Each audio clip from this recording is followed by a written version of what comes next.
Now next we'll see the long problems.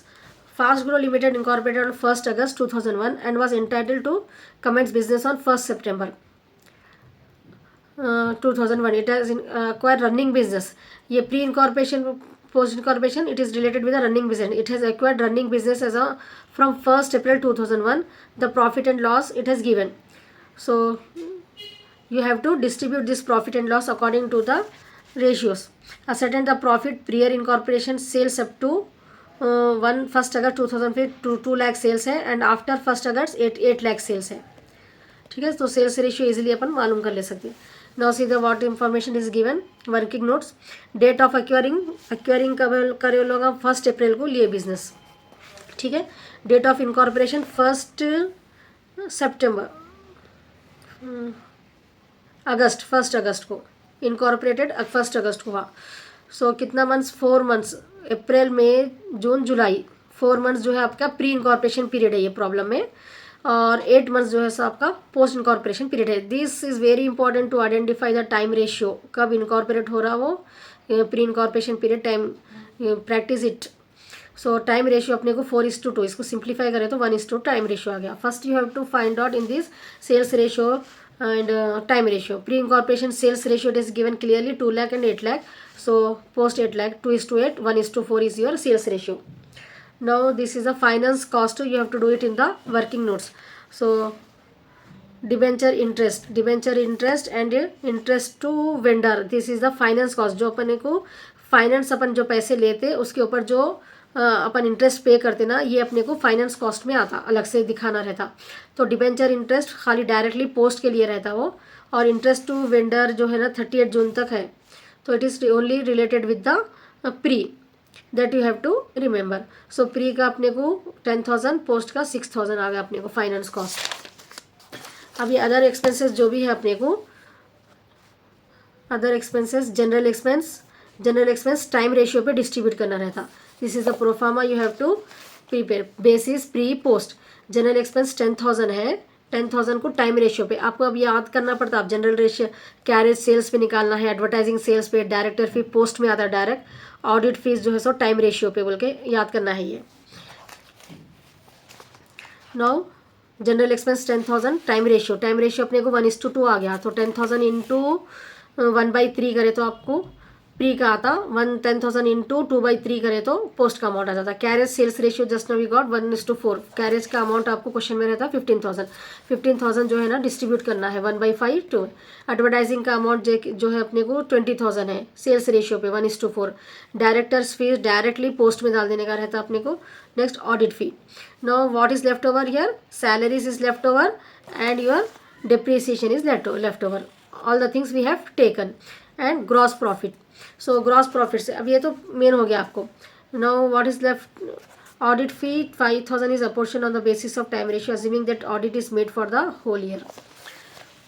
So Fastgrow Limited, this is the main problem till now. Whatever we have done, this is the working notes you have to do for that. Fastgrow Limited profit and loss statement for the year ended 31 March 2000 particulars pre post total ये आपका main problem रहता.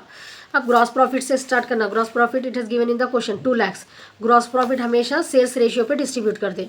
Sales ratio कितना आया था अपने को 1:4. सो 40,000 1,60,000 total 2 lakhs. ये आपका ए हो गया. उसके बाद एक्सपेंसेस सैलरीज जो अपन नए लिए थे ना सैलरीज 40,000 जो है ना वो एम्प्लॉय बेनिफिट एक्सपेंस की हेडिंग में आता. इसलिए अपन यहाँ पर अदर एक्सपेंसेस में नहीं लिए. सैलरीज क्या में आता एम्प्लॉय की बेनिफिट के एक्सपेंसेस में आता हेडिंग. उसके बाद सैलरीज को टाइम रेशियो पे जितने भी मंथ्स लोग काम करें उसके बेसिस पे सैलरी मिलती. सो 40,000 1/3 2/3. Finance cost already working notes में करे अपन. प्री का 10,000 है पोस्ट का 16,000. डिप्रिसिएशन डायरेक्ट थर्ड हेडिंग में आता है इसलिए अपन यहाँ पर नहीं लिए थे अदर एक्सपेंसेस में. सो डिप्रिसिएशन 20,000. डिप्रिसिएशन भी टाइम रेशियो से डिस्ट्रीब्यूट करना रहता 667 1333. अदर एक्सपेंसेस जो अपन वर्किंग नोट्स में यहाँ पर करें डायरेक्ट यहाँ पर प्री का आंसर 12,000 एंड पोस्ट का आंसर 42,000 टोटल 52,000 डाल दें. सो ए माइनस बी करे तो आपको नेट प्रॉफिट या लॉस आता. सो यहाँ पर व्हाट हैपेंड प्रॉफिट कम है एक्सपेंसेस ज़्यादा है तो नेगेटिव आंसर को कभी भी ब्रैकेट में डिनोट करना. Loss we are getting pre. Post में क्या हो रहा 1,60,000 88,000 माइनस कर एक्सपेंसेस तो 72,000 and year overall 20 lakhs minus 1,30,000 70,000 profit we are getting overall. So this is the pro forma and this is the problem for your pre and post incorporation period. Now I'll see the next problem. The promoters of proposed new wave limited purchase a running business, एक running business को purchase कर रहे हो 1 जनवरी 1984 from ultra modern new wave limited से on 1 May 1984. Incorporate कब हुआ? 1 जनवरी को purchase करे, 1 मई को इनकॉर्पोरेट हुआ हो. The combined profit and loss account of the company prior and after the date of incorporation is under. यहाँ पर अपने को पूरा प्री और पोस्ट का रहता, ये पूरा अपने को डिस्ट्रीब्यूट करने का रहता. ठीक है ना. लास्ट प्रॉब्लम में ग्रॉस प्रॉफिट था, यहाँ पर डिस्काउंट रिसीव भी है अपने को. तो ए में अपने को 2 आइटम्स आते हैं अब यहाँ पर. Next sales ratio and time ratio is important. Sales का क्या है यहाँ पर 3484 3 lakhs है out of total sale 15 lakh. Purchase 3 lakh है, total purchase it is given. Interest paid to vendor 1 lakh. From the above information prepare profit and loss account for the year ended showing the profit earned period after incorporation and also show the transfer of the same to opportune accounts. So here first working notes we have to find the time ratio.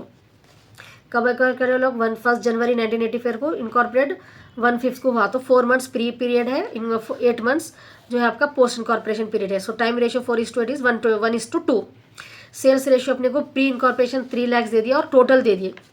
ठीक है ना. Sales में pre है ये 34, sales up to 34 बोले तो pre 3 lakhs और post का टोटल सेल दे दिए. पोस्ट कैसा मालूम करना है अपने को? टोटल सेल में से प्री इनकॉर्पोरेशन मालूम करे तो पोस्ट मालूम हो जाता है 12 lakhs. सो 3 lakh में से 12 lakh 3 zeros cancel, this 5 zeros cancel, 3:12 simplify करें तो अपने को सेल्स रेशियो 1:4 आ गया. सेम वे परचेज रेशियो भी. परचेज रेशियो 3 lakhs प्री का है, पोस्ट का टोटल में से प्री का माइनस कर दिया तो अपने को पोस्ट आ जाता. Zeros cancel, 3:6 1:2. या now interest paid to vendor. Finance cost में अपने को क्या है यहाँ पर एक इंटरेस्ट पेड टू वेंडर है. ठीक है. सो 12% interest 12% it has given here 1 lakh. so per year 12% of 1 lakh 12,000 per year. तो 1 month का इंटरेस्ट 1,000 होता. सो पेड ऑन 1/11/1984 10 months 1/11 बोले तो 10 months का इंटरेस्ट पे करे वो लोग 10,000. सो प्री इनकॉर्पोरेशन का 4 into 1,000 4,000 होता और पोस्ट इनकॉर्पोरेशन टू वेंडर 6,000 होता. अदर एक्सपेंसेस में अपने को अब ये लेना रेंट. सैलरीज को डायरेक्टली डालना रहता है एम्प्लॉय बेनिफिट में. ठीक है ना. सैलरीज नहीं आता यहाँ पर. डायरेक्टर्स फी भी डायरेक्ट सिटिंग फी पोस्ट में आता direct. Rent and insurance time ratio से पे डिस्ट्रीब्यूट करना है 12,000 1/3 2/3. डायरेक्टर फी डायरेक्ट पोस्ट में आता. प्रीमियरी एक्सपेंसेस पोस्ट में आते direct. Carriage outward selling expenses जो है अपने को सेल्स रेशियो पे आते. So the profit period to incorporation is a capital profit, so it should be transfer to capital reserve. Now after working notes you have to do this pro forma. New Wave Limited profit and loss statement for the year ended 31st December. So यहाँ पर particulars pre post. Gross profit लेना है अपने को sales ratio पे और discount receive 2 items है ना यहाँ पर. डिस्काउंट रिसीव इसलिए परचेज से रिलेटेड है था discount receive. So discount receive का अमाउंट परचेज का जो रेशियो आया था अपने को उस पर डिस्ट्रीब्यूट करना है. इसके लिए नो ग्रॉस प्रॉफिट ये ए बीट में जो लेते हैं अपन ये ए का टोटल इनकम रहती है अपने को. ग्रॉस प्रॉफिट और डिस्काउंट रिसीव 2 है यहाँ पर इनकम. एक्सपेंसेस में फाइनेंस कॉस्ट वर्किंग नोट्स में देख लिए अपन 4,000 6,000 अदर एक्सपेंसेस. अच्छा रेंट इंश्योरेंस सैलरीज और 1 only year. Rent insurance salary पूरा मिला के है अपने को ये अदर एक्सपेंसेस में आ गया. So only we have 2 year finance cost और other expenses. So 32,000 minus 9,100 22,900 pre profit आया अपने को प्री इनकॉर्पोरेशन का प्रॉफिट. और पोस्ट इनकॉर्पोरेशन का profit 1,24,000 minus 26,900 97,100. And overall profit is 1,56,000 minus 36,000 1,20,000. It's clear no.